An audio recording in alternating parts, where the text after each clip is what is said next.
आपण पाहत आहात RK न्यूज, बातमी तुमची, आवाज आमचा। ॲट्रॉसिटी कायद्याच्या प्रभावी अंमलबजावणीसाठी समन्वय महत्त्वाचा। अप्पर जिल्हाधिकारी संजय शिंदे। जिल्हास्तरीय कार्यशाळा कोल्हापुरात संपन्न। अनुसूचित जाती आणि अनुसूचित जमाती अत्याचार प्रतिबंध कायदा 1989 आणि सुधारित अधिनियम 2016 यांची प्रभावी अंमलबजावणी करण्यासाठी पोलीस, महसूल आणि समाजकल्याण विभागाची महत्त्वाची भूमिका आहे। या तिन्ही विभागांसह ग्रामविकास विभागाने समन्वयाने काम केल्यास पीडितांना त्वरित न्याय मिळू शकतो आणि जिल्ह्यातील अत्याचाराचे प्रमाण कमी होऊ शकते। या कायद्याबाबत समाजात जागरूकता निर्माण होणे आवश्यक असल्याचे अपर जिल्हाधिकारी संजय शिंदे यांनी सांगितले। डॉ. बाबासाहेब आंबेडकर संशोधन व प्रशिक्षण संस्था बार्टी पुणे आणि सहाय्यक आयुक्त समाज कल्याण कोल्हापूर यांच्या संयुक्त विद्यमाने ॲट्रॉसिटी कायद्यावरील एकदिवसीय प्रबोधन कार्यशाळा छत्रपती ताराराणी सभागृह, जिल्हाधिकारी कार्यालय कोल्हापूर येथे संपन्न झाले। यावेळी ते बोलत होते।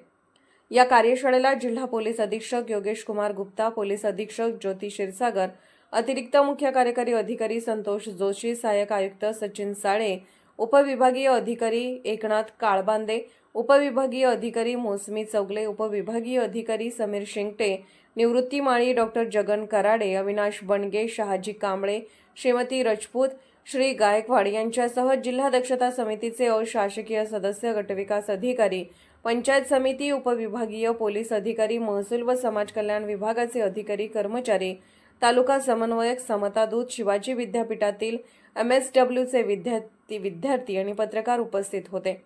उपविभागीय स्तरावर समन्वय समित्यांचा नियमित बैठका घेऊन कायद्याची प्रभावी अंमलबजावणी केल्यास गुन्ह्याचे प्रमाण कमी होण्यास मदत होईल असे मत करवीरच्या उपविभागीय अधिकारी मोसमी चौगले यांनी व्यक्त केले।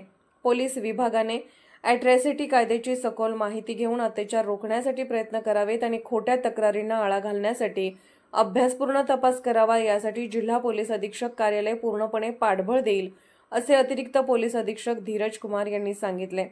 तसेच उपविभागीय पोलीस अधिकारी अप्पासाहेब पवार यांनी अत्याचाराच्या घटनांबाबत जवळच्या पोलीस ठाण्यात तक्रार नोंदवण्याचे आणि पोलिसांनी सखोल तपास करून पीडितांना न्याय देण्याचे आवाहन केले।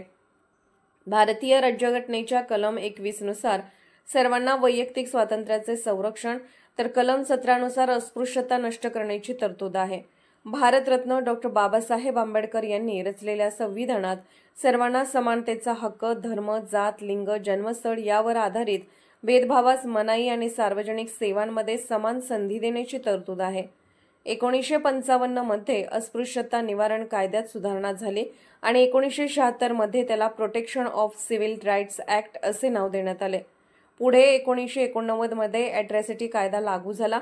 या कायद्याविषयी मार्गदर्शन करण्यासाठी आयोजित कार्यशाळेत व्याख्याते सुभाष केंकान यांनी माहिती दिली। कार्यशाळेचे सूत्रसंचालन तालुका समन्वयक सचिन परब यांनी केले, तर आभार बार्टीचे अधीक्षक प्रज्ञा मोहिते यांनी मानले।